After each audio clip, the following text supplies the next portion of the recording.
Thank you for staying with us. We begin with the first Federal Executive Council meeting of the President Bola Ahmed Tinubu administration. In attendance were Vice President Kashim Shettima, the Secretary to the Government of the Federation, George Akume, the Head of the Civil Service of the Federation, Folashade Yebieson, and the Chief of Staff to the President, Femi Gbajabiamila. He urged the ministers to serve with integrity, dignity, and deliver, stressing that he will hold them to the high standards of the expectations of Nigerians. Now, joining me to discuss this is Justice Ojeno, political analyst, lawyer, and lead partner, Equal Solicitors and Advocates. Good to have you on the show. It's my pleasure to join you tonight. Thank you very much. And of course, we also have policy analyst and chairman, Ondo State Information Technology Agency, joining us via Zoom. Of course, he is none other but Mr. Olumbe Akinkugbe. Good to have you, Olumbe. Always good to be here. Thank you for having me. Fantastic.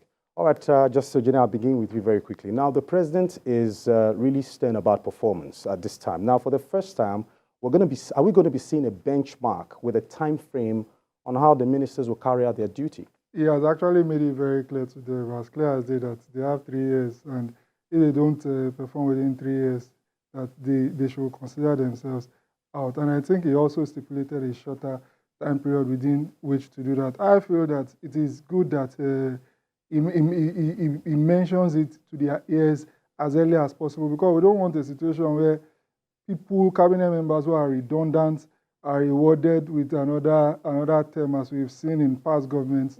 So it should be a thing that the president should do as early as possible. Reshuffling should always be on the table.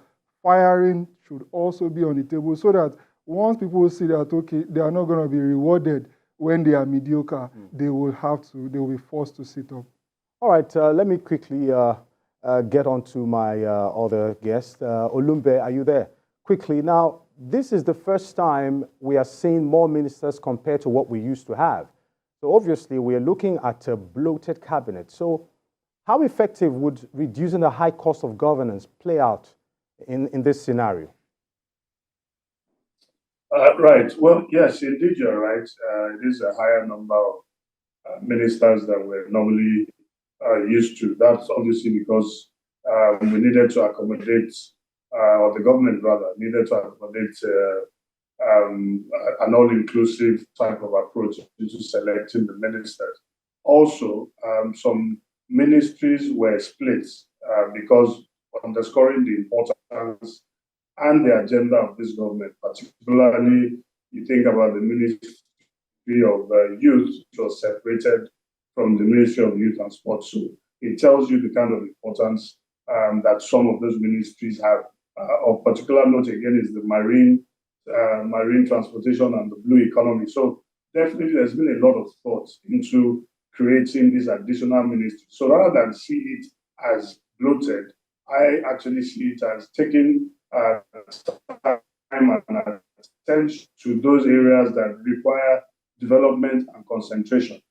In terms of bloated government, I mean, you can see the directive that came out from the president just last week with regards to the UN General Assembly, where it was a statement was sent out to all MDAs, obviously headed by their ministers, that anybody that did not have any direct activity as far as the UN General Assembly coming up in New York next week are concerned, should not be given the right to travel, which is a visa, and they will also not be accommodated in the itinerary.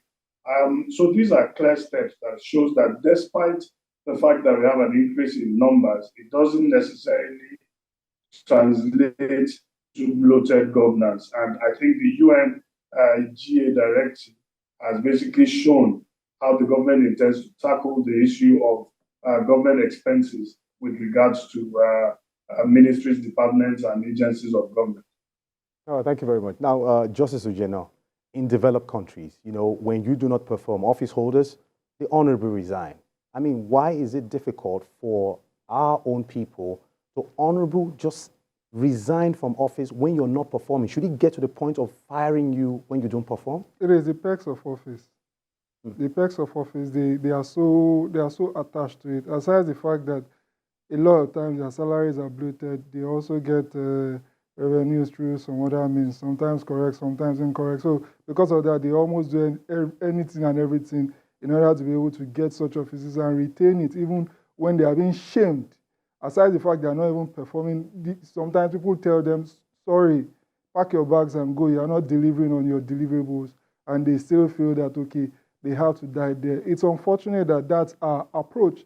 It's not just a Nigerian thing, it's an African thing. It's our approach to office holding, from the smallest office to the highest offices, and that's where you now see the spate of presidents wanting to amend the constitution in order to eternally hold such offices because of how juicy such offices are. Yeah. We are not overly minded to public service. We are minded to personal interest, and that's why, as much as we have laws in place to check some of these things, it is the institutions, it is the enforcement of such laws that will ensure that these people that are not even performing, or that people are saying go, they actually leave. And if they don't leave, the full process of the law should be initiated to evict them.